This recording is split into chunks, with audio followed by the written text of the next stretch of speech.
tips para sa 5 position or 5 na naglalaro sa low post.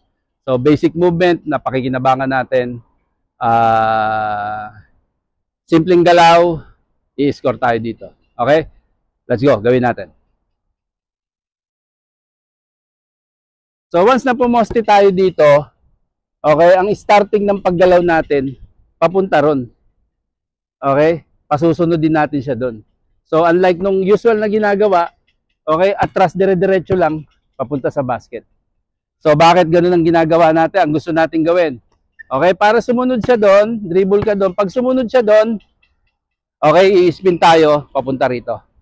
Okay? Ngayon, pag pumunta tayo dito at nagpaiwan siya doon, okay, drop natin yung shoulder natin, lusot tayo sa bewang niya, okay, ayun ang gagawin natin. Bali ang mangyayari, okay, dadali natin si defense doon.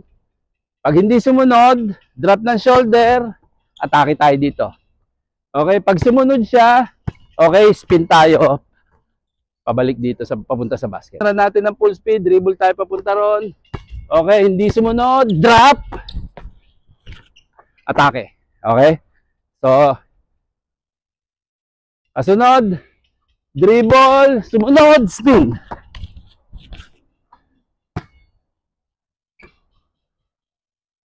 So para sa naglalaro ng low post, 5 or pwede rin sa 4 position, makakatulong sa iyan.